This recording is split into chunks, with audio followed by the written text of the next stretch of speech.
Welcome to Divorce TV, and today we have an expert interview. It's pre-recorded with our own Caron Barruw. Shared story with also the same person who's going to do our healing. So we get an extra special treat, which is the EFT coach, Liz Hancock. But first we're going to check out what's happening in the divorce news.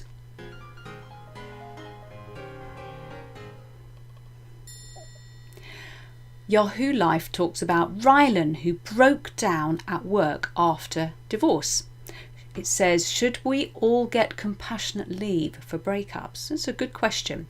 So when a close family member or partner dies, it's acknowledged to be life-changing. The bereaved are routinely offered time off work to help them recover emotionally. And recently there have even been calls for employers to offer the same when a beloved pet dies. But when it comes to life-changing trauma of breakup and divorce, most companies simply expect employees to put on a happy face and keep busy through the heartbreak. This week it was revealed that much-loved presenter Rylan Clark-Neal was forced to take time off from his TV and radio work after a painful breakup with Dan, his husband of 6 years, in July. And we spoke about this last week, but there's been a new development. After crying during a song he was playing on his Radio 2 show, BBC bosses offered him time away.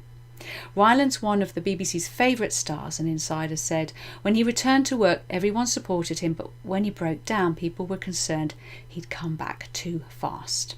Rylan was in agreement and took time away. He has recently returned seemingly happier. Most of us, however, are not in a position to do that. So while some might go to therapy and confide in friends, most drag themselves out of their newly empty bed and head for the desk, no matter how miserable and bereft they may feel. So Rylan took time out and now feels better, but are we expecting too much of ourselves in the midst of emotional trauma? Psychotherapist Rachel Turner says. She says healing after a significant event is very much an individual thing. One person might use distraction as a coping style, so going back to work might be the best and most helpful approach for dealing with their situation. The brain takes approximately 12 weeks to process a significant event, she adds. So someone else might need to take some time to process the trauma and consequently might find returning to work overwhelmingly and emotionally impossible. So my question is if the BBC had a separating parents policy, for example, that was in place, something I'm developing at the moment with an HR colleague, poor Rylan may not have ended up sobbing on his radio show before his employers took action and demonstrated their duty of care. I'm not saying they didn't try before they let him have time off, but it does seem a bit random, and I think we do need to take more care of people when they're going through the trauma of breakup. And imagine if there were children involved, it would be even more traumatic for him. Kim Kardashian.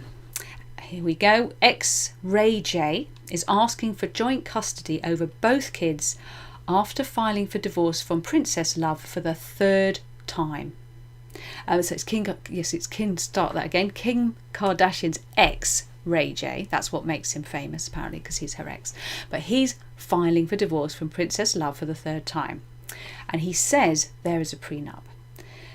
They refer to him again, that he is Kim Kardashian's ex. That is obviously his own, clearly his identity. But Ray J is asking for joint custody over both of his children amid filing for divorce from Princess Love. And this is the third time he's done that, and he's claiming there is this prenup. So the 40-year-old crooner, his real name is Ray Norwood, is hoping to get joint legal and physical custody of daughter Melody 3 and son Epic 1, according to the divorce petition obtained by TMZ on Tuesday. In the legal documents, he also revealed that there is a prenup in place, which the publication says likely explains why he checked the box to terminate the court's ability to award spousal support to either himself or the 37-year-old reality star. Her full name, by the way, is Princess Philippina Love Norwood. As for the reason why they split, Ray J used the celeb favourite irreconcilable differences. As is most of our chosen one, to be honest. In the UK, it's unreasonable behaviour. It's just the least horrible thing to say about someone when you're divorcing them. So meanwhile, weeks ago, his ex-Princess Love was approached at LAX airport in Los Angeles when she said she had never been better, according to TMZ. She also seemed upbeat about her singer husband's health, despite him being hospitalised for nearly a week for pneumonia at the time. The singer was finally released from the hospital last week after spending more than a week there. Princess Love added that she was just focused on working right now, rather than working on reviving her relationship with Ray J. She also said she was honed in on taking care of my kids, as she said, and she loaded them into the SUV. "They're my focus," she said sweetly, according to the article. Asked whether she would keep Ray J's last name, Norwood, as part of her legal name, she simply replied, "I'm Princess Love. I've always been Princess Love." Her positive update about Ray J's condition comes just days after he used his downtime in the hospital to file for divorce from her. The rapper and his ex have been married since 2016, though this marks the third time divorce papers have been filed. He can't make up his mind. Princess first filed for divorce in May 2020, months after the couple got into a massive fight in Las Vegas. It was reported that they had been living separately since February 2020, but they reconciled that summer amid the COVID-19 quarantine. It's nice that they did it that way around. Most people it was the other way around. Ray J filed for divorce, however, in September, citing irreconcilable differences, also asking the judge to uphold their prenuptial agreement. He also asked the judge to grant him joint custody of their children, 3-year-old Melody and 1-year-old Epic. After the September filing, they reconciled again, this time moving their family to Florida. Ray J has been battling pneumonia in a Miami hospital since Saturday and was initially placed in the COVID wing because he assumed he had the virus. While he tested negative for COVID numerous times, his pneumonia was so bad it was thought he may even die from it at one point. Given his health struggles, the fact that he's moving forward with divorce while fighting for his life in the hospital could indicate that the relationship is finally over this time. Ray J released his debut album in 1997, but he became a household name a decade later when a sex tape he made with then-girlfriend Kim Kardashian was made public. The entertainer also starred in TV shows such as Love and Hip Hop and Celebrity Big Brother, and movies including Sharknado 3 and Slasher Party.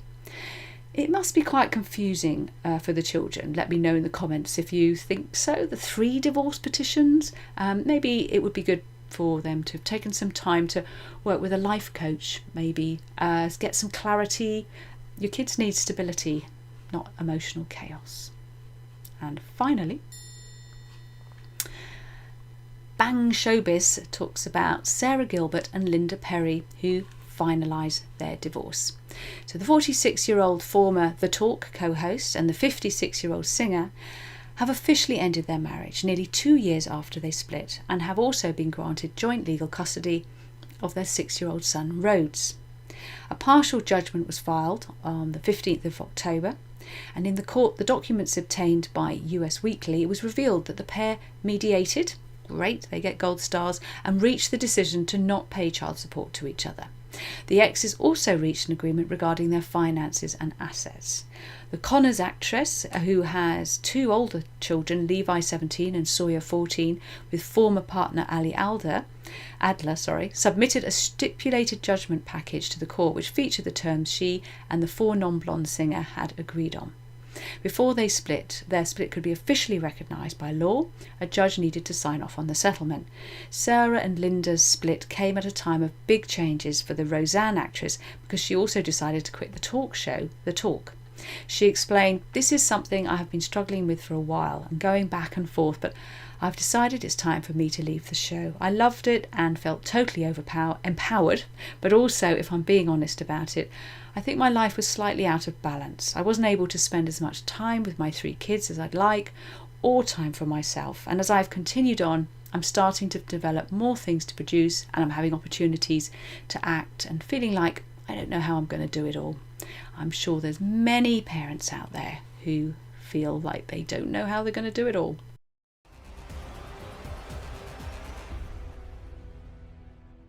Hello, I'm going to now introduce you to Caron Barruw. Caron is a psychotherapist. She's going to tell us a little bit more about herself.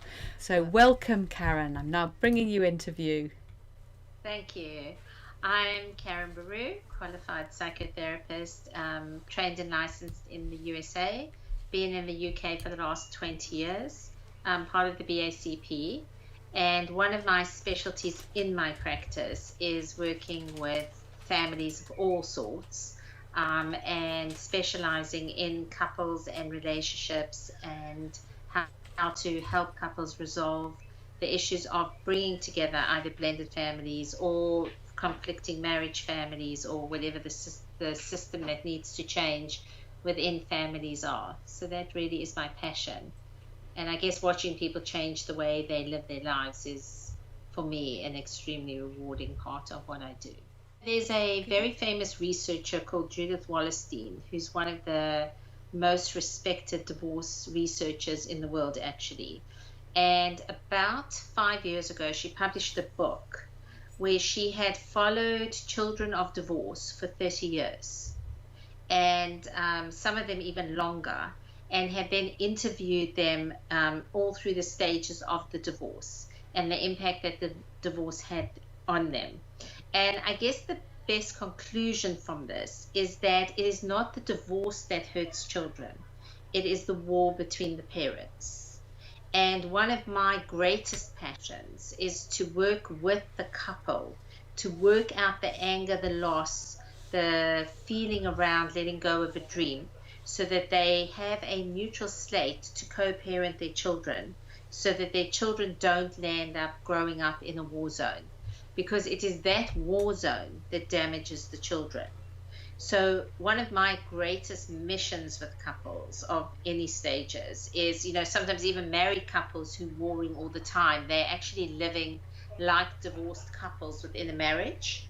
So, and often what I do see is people will get divorced, and I've had couples who've come to me 10 years after their divorce, and they're still basically in the marriage.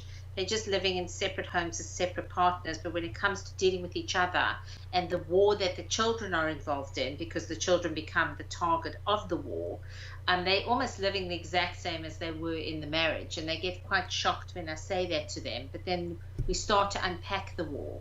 So the best present any divorcing or conflicting relationship can give to their children is to work out their own anger on their own without their children, and help the children grow up in an environment that's safe emotionally for them.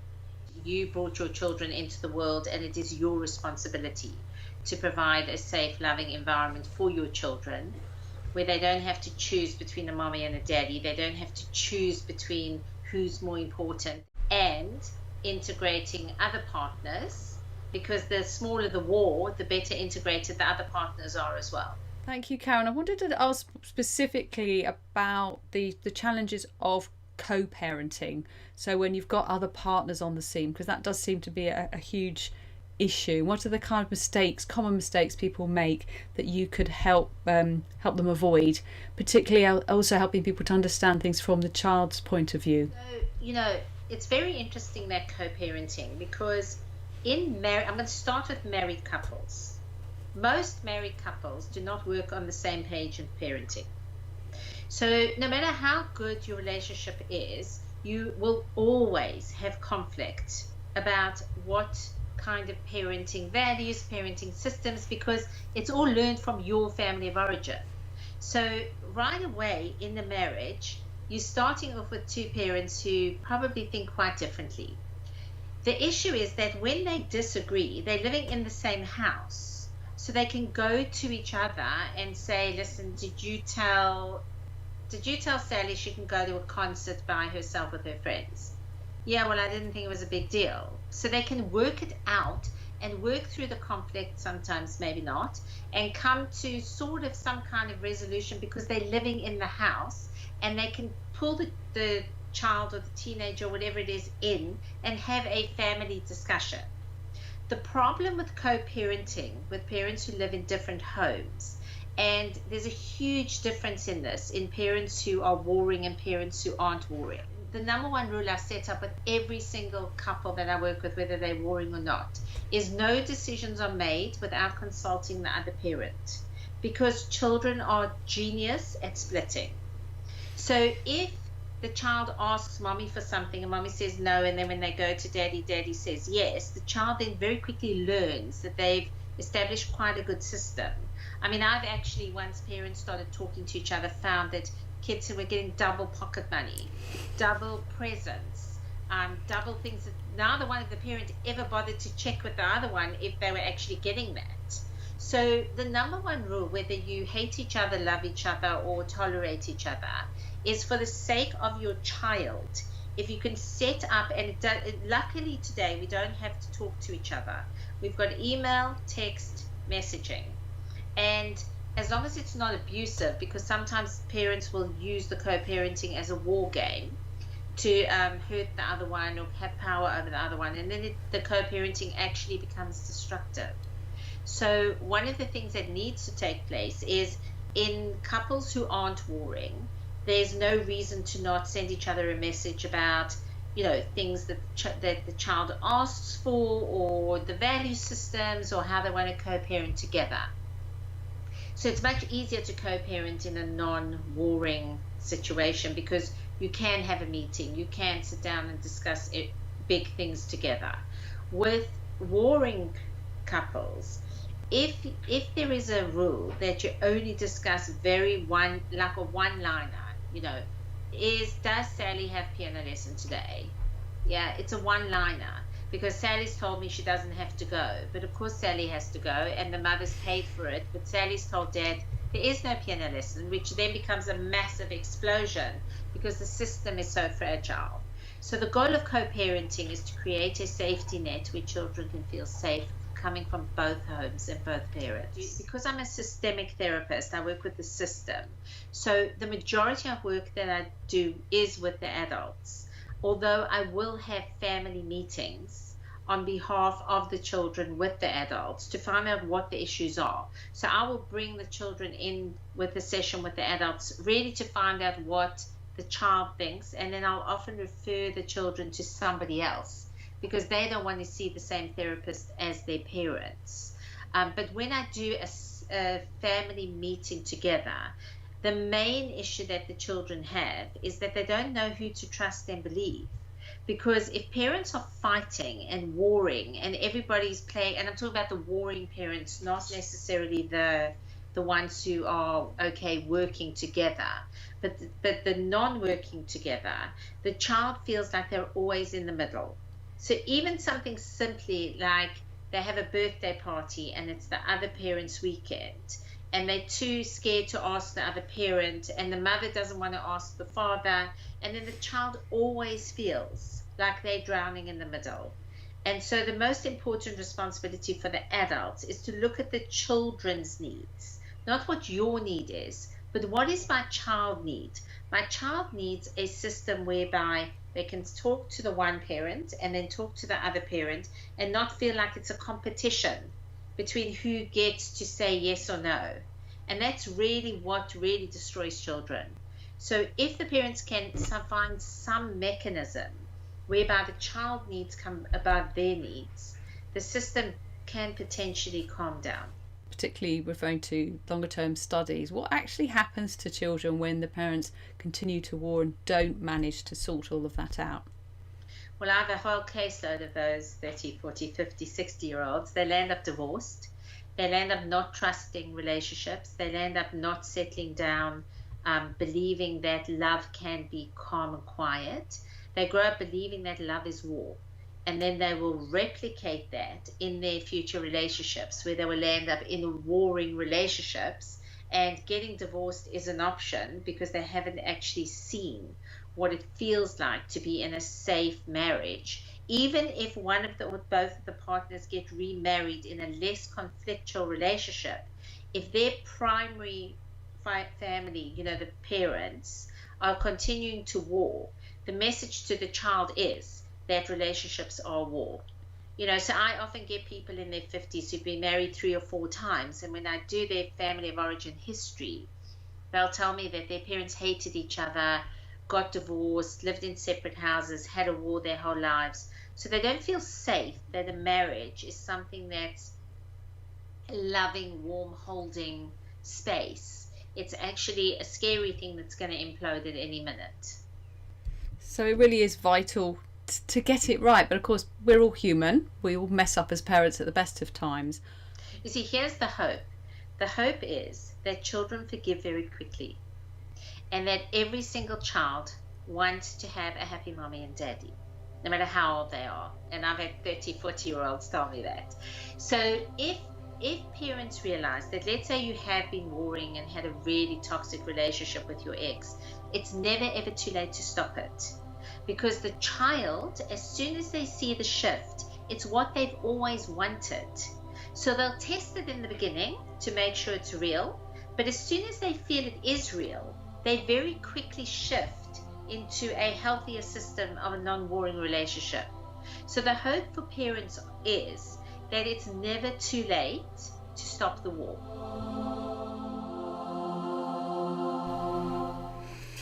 Wow. Imagine growing up thinking that love is war. And that's what we do to our children when we completely mess up our co-parenting relationship. That, as you probably could tell, was a pre-recorded interview with the amazing Caron Barruw. If you're listening to that and thinking, I want to talk to Caron, download the free Best Way to Divorce app, join the secret divorce group, support group, and just ask me and I'll give you an introduction. And we've sadly come to the end because I love these. This is the Children's Bill of Rights, and this is number 10. Robert Emery, PhD, he wrote this as Professor of Psychology at the University of Virginia. And number 10 of the Children's Bill of Rights is the right to be a kid. And the way, you will all have your own ways of interpreting that, but mine is, it's not, when you're looking after the kids, it's your weekend, it's not just about getting the homework done so you don't let the side down, or sort of vigilante pressured parenting, kind of overly vigilant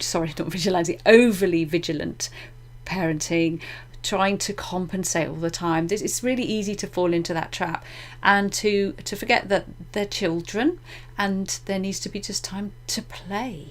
And that's hard to just sit and enjoy that. And that's a gift they can give to us if we can just, I was rubbish at this, but to just let go and enjoy them and the time with them and let them be children, and don't load all the pressures of the world on them just because you're freaking out and worried about money or worried about the future.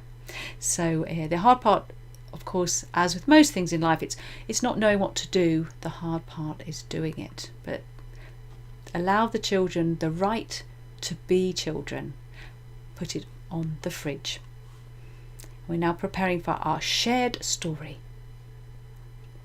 So my guest came in a very short notice, and she's also going to be giving us a healing later, so it's great to be able to find out a little bit more about her own story.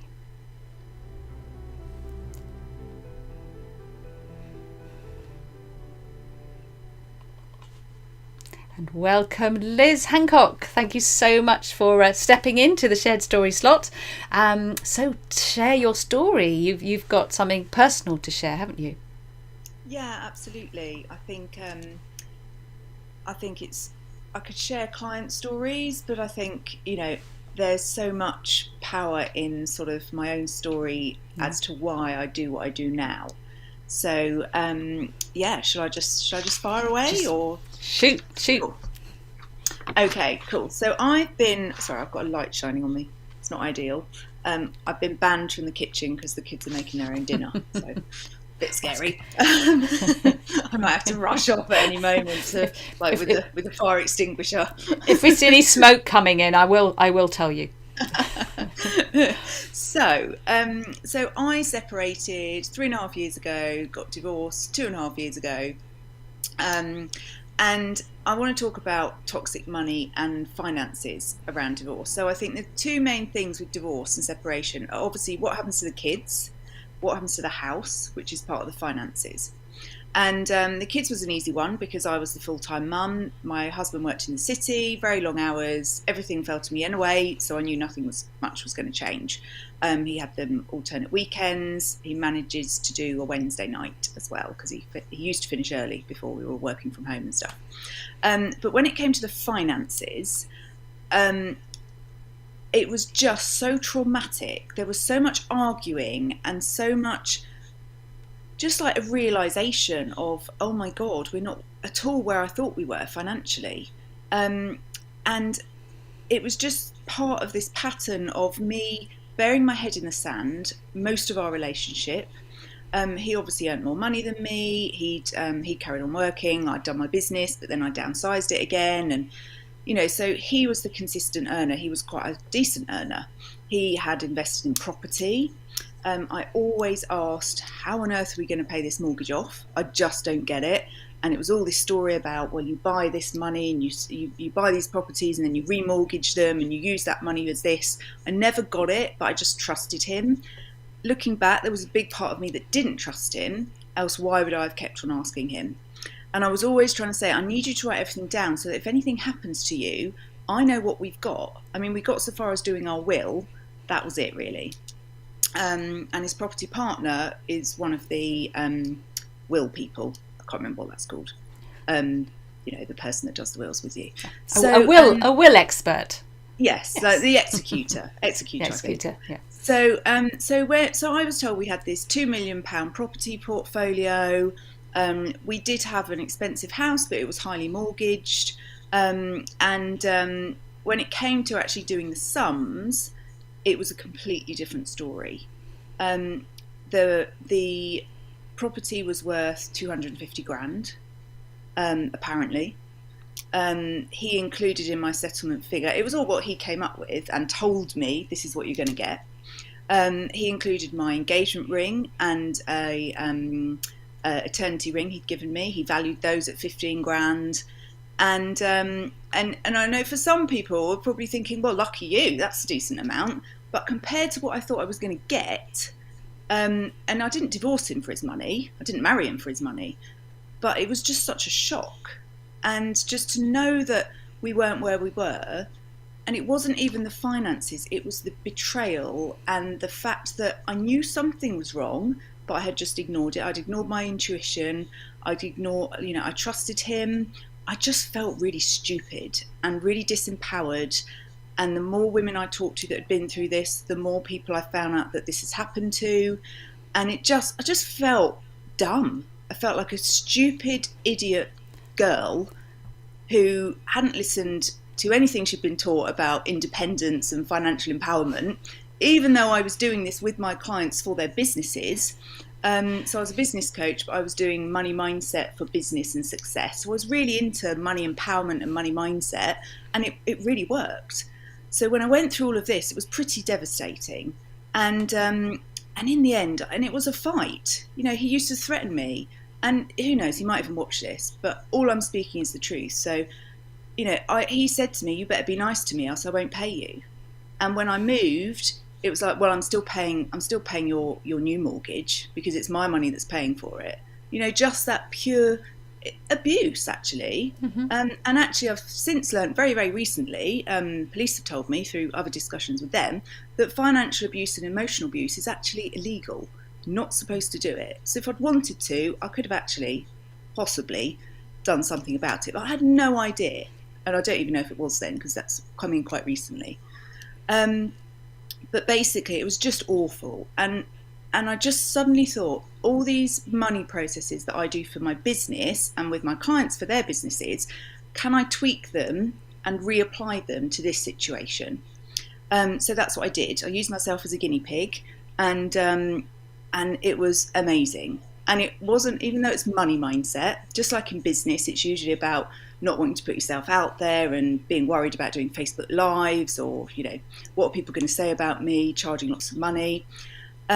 It was very similar. It wasn't necessarily about the money. It was about the betrayal and the hurt and the sadness and the guilt and the shame, loads of shame. And like, oh my God, I'm not going to be able to give my kids everything that I thought I'd be able to give them.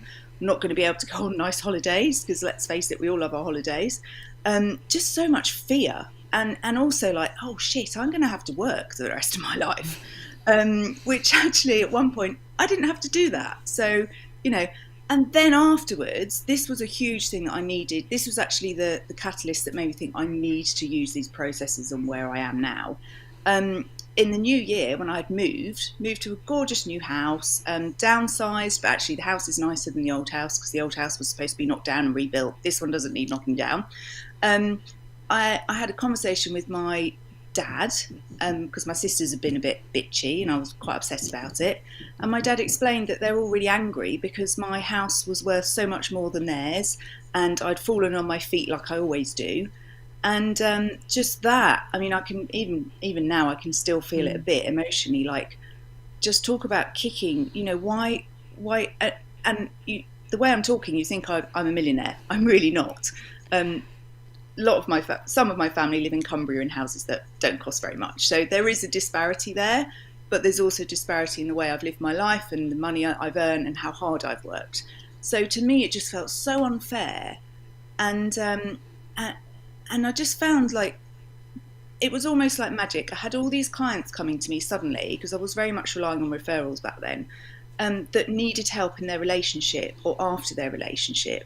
And it was a lot of the people still in relationships. It was around not necessarily abuse, but financial disempowerment, not knowing, keeping things from them.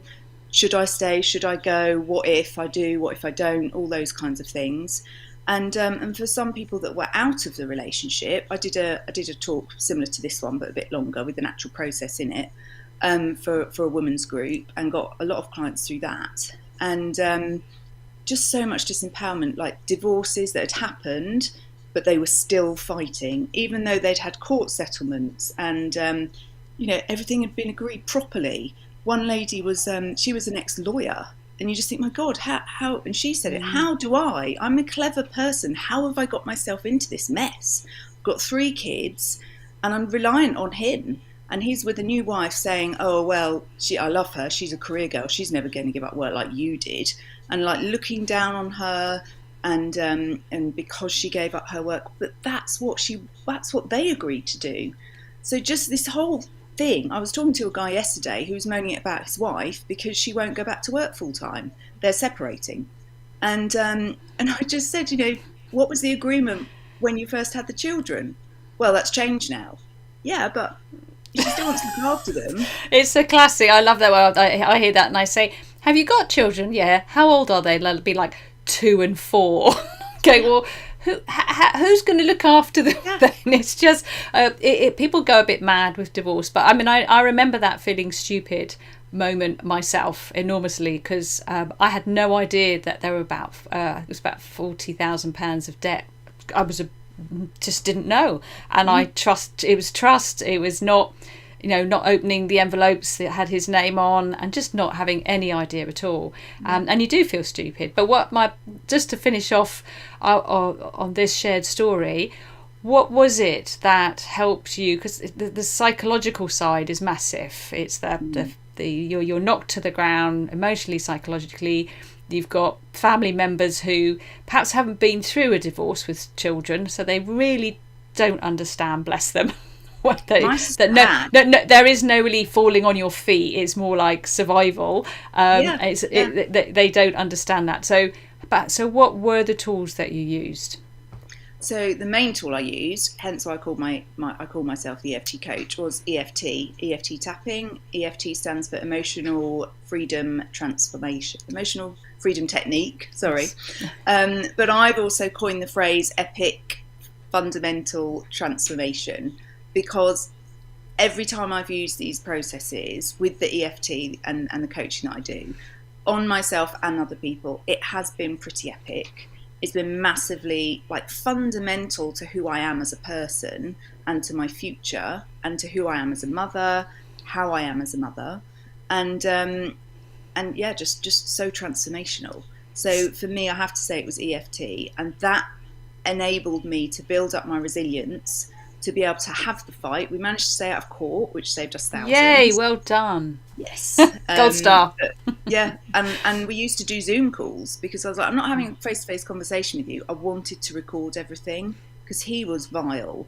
And I thought, if you ever get really nasty, not that I would do anything with them, but it just felt like I had a little bit more control then. I don't know, maybe I threatened to send him to his mum or something. I think it's just that people behave better when they know there's some kind of a recording going on. It just encourages them to be their better selves, shall we say. So that's a really good idea. I think that's excellent. Yeah. So anyone having these conversations, I would say if you can access a therapist or a divorce coach or somebody like me, absolutely brilliant. It's not just the legal side that you need help with or mediation or whatever. You need someone to help your mind and to help you cope with it, because it is so traumatic. And EFT is so good at treating trauma, and a lot of this will be related to probably stuff that went on with your childhood. Well, how are my parents going to judge me? I had all the judgment with my sisters as well as my dad. And, so it's just so important. But really, that's a really good point, Susie. Like the most easy thing you can do, don't sit down around your kitchen table while the kids are in bed, because it's likely the kids will wake up with you shouting. I used to sit in my car while my daughter played hockey. We'd have a Zoom meeting, I'd record it, and then I could listen to it again and make sure I'd got everything right. We were constantly exchanging spreadsheets. And just have someone in your corner that is telling you that you can do this and that you don't need to be bullied into saying yes. There's no rush. Divorce can take as long, obviously we want it over and done with, but it can take as long as you need it to take. And just hold your head up high, because you're doing the best thing for yourself, especially if you've got children. And just recognising that financial bullying is actually abuse, and being able to name it, and then to start to put in the kind of boundaries like recording conversation. But it doesn't mean you have to necessarily go charging off to court. So I've got a divorce financial workshop in November, a UK one, and it's frighteningly common, the number of people who are in this situation. So really getting your understanding the figures, getting your confidence up, as well as keeping your head straight, is absolutely key. Thank you so much for sharing your story. Okay. And I shall see you shortly for the healing. Yes, lovely. Thanks, everyone. So just before we prepare for the healing, just on that note, if you're in the Best Way to Divorce.online, will take you straight to the Best Way to Divorce app on any phone. And we've got the divorce workshops tile in there. You'll see that there is the November the 25th, I think it is, coming up very, very soon. And that's one of our traditional divorce financial workshops. We have financial experts, financial coaches. We have all kinds of healing and emotional psychological support as well. So come along and get empowered if you're at any stage of the divorce process, especially if you'd like to make sure that you're going to try and keep it out of court if you possibly can.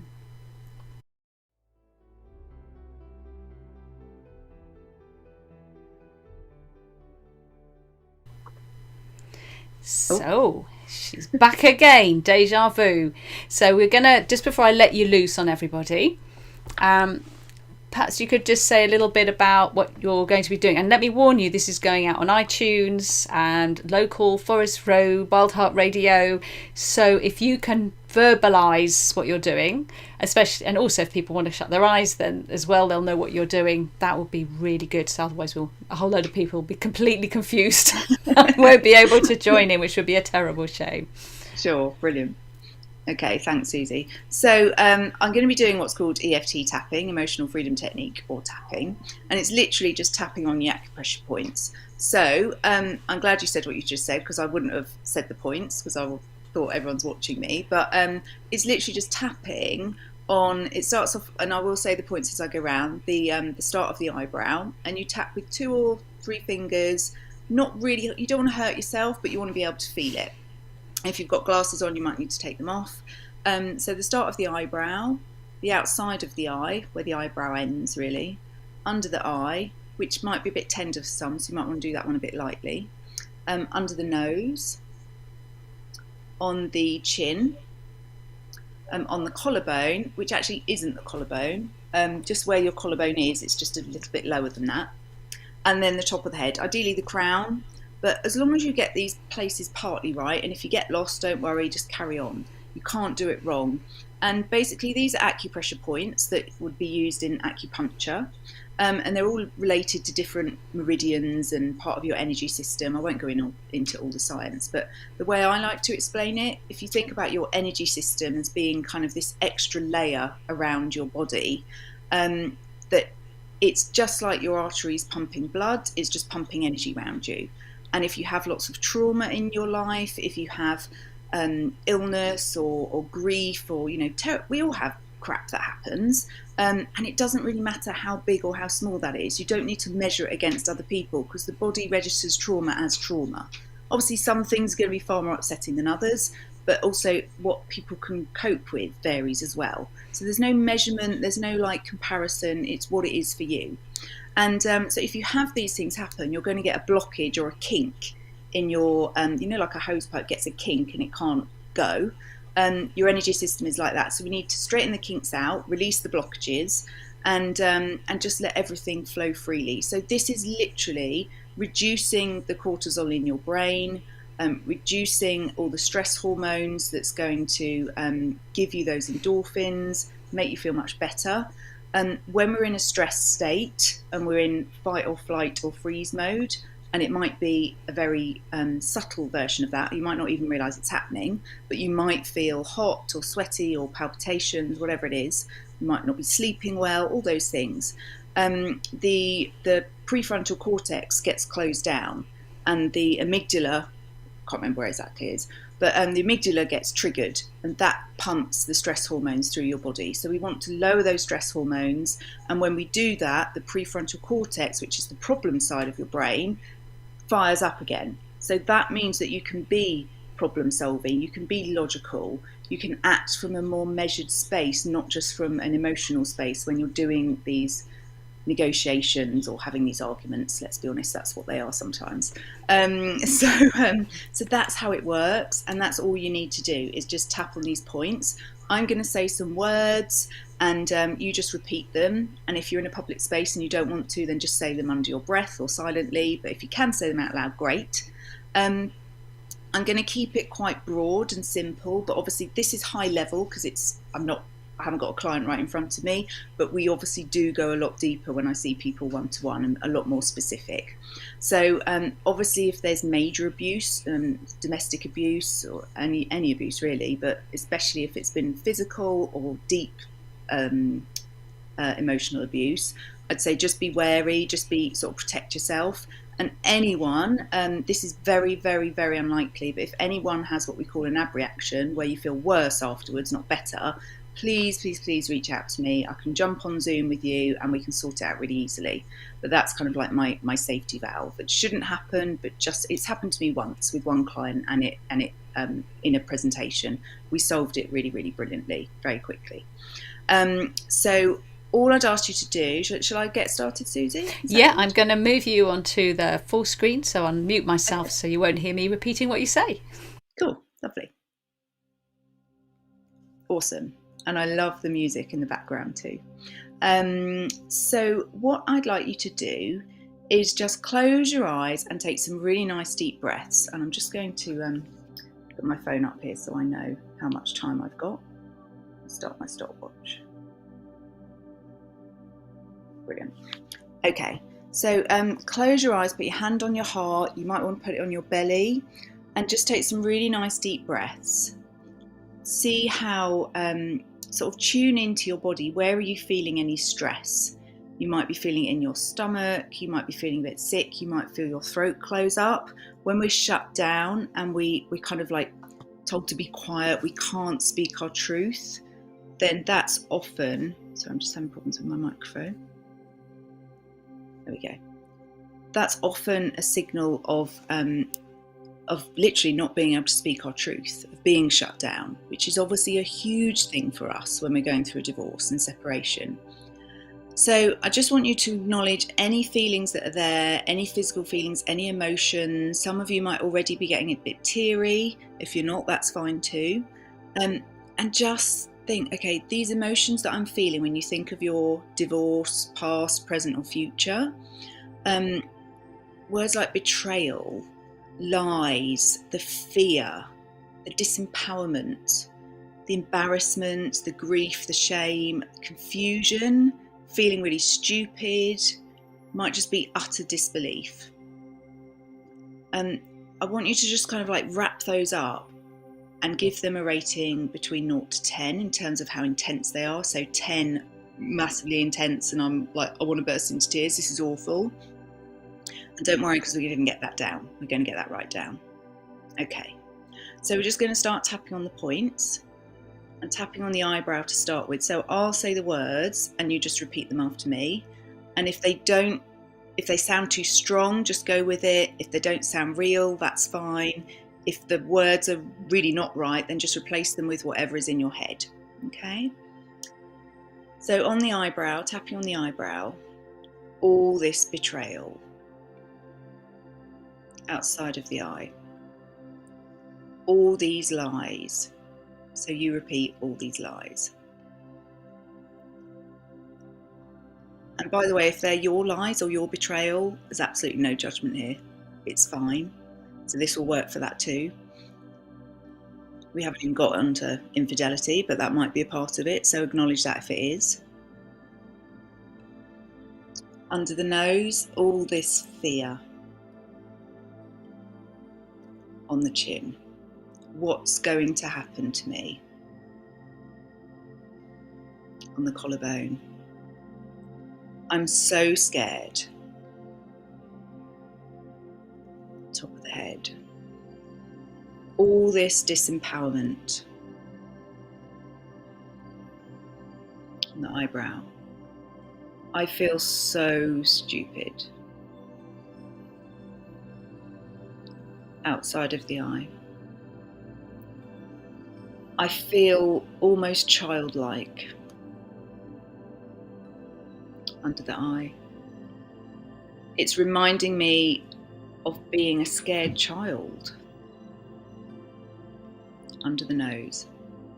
Of not being able to speak my truth. On the chin. All this confusion. On the collarbone. All this disbelief. Top of the head. How can this even be happening? I just don't know. On the eyebrow. All this grief I'm feeling. And that's a really strong word. So just when you say that, just really feel into where you're feeling it. This tightness in my chest. Just say what's true for you. This heaviness in my stomach.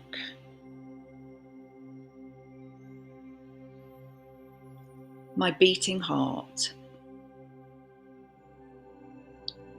On the chin.